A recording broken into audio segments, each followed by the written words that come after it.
që thonë në këtë shkrimin e tij këtu, Sadullah Bajrami, legjitimimi fetar i pushtuesve dhe patronave. Unë i them, domethënë se aty na akuzon se këta nuk folin kundër pushtetarve, bile u thonë njerëzve ta ulin kokën e kështu me radhë. Unë i them atit, ju keni problem me fjalët e pejgamberit sallallahu alaihi wasallam. Ju nuk e njihni rrugën e pejgamberit sallallahu alaihi wasallam. Juve nuk u pëlqejnë fjalët e pejgamberit sallallahu alaihi wasallam. Ju nuk jeni të edukuar me fjalët e pejgamberit sallallahu alaihi wasallam. Juve ju pëlqen rruga Dhul Huwaisir at-Tamimi. Ju jeni të edukuar me rrugën e Ibn Muljim. Ju e njihni rrugën dhe metodën rebeliste të Sejt Kutubit. Ju i favorizoni fjalët e Sejt Kutubit. Ju i favorizoni fjalët e Sejt Kutubit. Prap kishte thënë aty, çdo besimtar që kërkon të drejtën apo lirinë e tij. Domethënë, çdo besimtar që ka bërë demonstrata dhe rebelime duke kërkuar të drejtën apo lirinë e tij, këta sipas atij drabjofcat e emërtojnë hizbi e kështu me radhë ose rebelist. I them,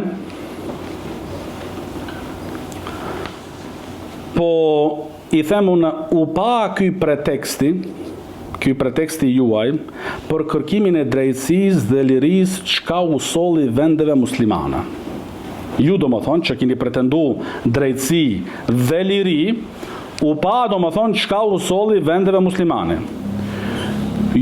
Por ju jeni koka ku të biste, nuk mësoni, nuk reflektoni. Sikur edhe vrasësit e Uthmanit radiallahu anhu, të cilat imami juaj Sejt Kutubi lavdron. Me këto slogane mashtruese, drejtësia, liria, i shkatrua tokat muslimane. Tokat muslimane. Dhe ti tash ke ftyrë të flasësh për agenda që synojnë dobësimin e islamit. Këto slogane, drejtësi, liri, zbulojnë realitetin tuaj, se ju jeni ashabut dunja, njerëz dunjas, si ka thënë Imam Hasan el-Basriu. Ku i keni sloganet për tauhid dhe sunnet? Ku i keni sloganet për tauhidin dhe sunnetin dhe zbatimin e fesë? Po sloganet do të thonë për drejtësi dhe liri. I them prap, fakti historik dhe nga realiteti. Shiko Saudin, i them, shiko mbretërinë e Saudis. Vendi ku respektohet Imam Rabia, rahimullah. Vendi, shteti ku respektohet Imam Rabia. Vendi ku respektohen dietarët. Që ato dietarë nuk janë e nuk kanë qenë në rrethin e ikhwancave. Shiko se si funksionon ky shtet i tauhidit dhe sunnetit. Dhe shiko në anën tjetër ato shtete dhe vende ku kanë pasur gisht ikhwancat.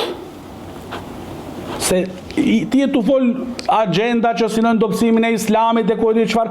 Jo, shiko ti Saudin, në atë vend ku Sheh Rabia rahimullah respektohet dhe po ashtu imamlarët të tjerë sikur si Imam Ibn Baz, Imam Uthaymin rahimullah e kështu me radhë, shiko atë vend se si funksionon dhe se si është dhe çka zbatohet aty dhe shikoj ato vende të tjera ku kanë pas gisht ikhwancat se si janë bërë dhe në çfarë janë të shndruar.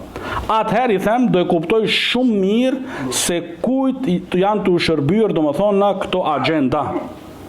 Dhe kush përfiton, do e kuptojsh mirë nëse ke logjik, do e kuptojsh se kush përfiton nga ato degenerime dhe rebelime të ikhwancave. Që në Saudi s'kan vend këto rebelime dhe këto degenerime.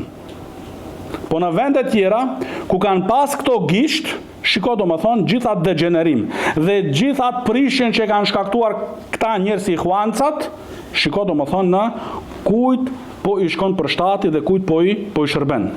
Dhe po ashtu kishe fole edhe për imazhin se po, do më thonë, e prishin e imazhin e islamit e kështu me radhë, prap i them do e kuptojsh mirë se kush janë ato shkaktarët kryesor për prishjen e imazhit të islamit dhe muslimanëve.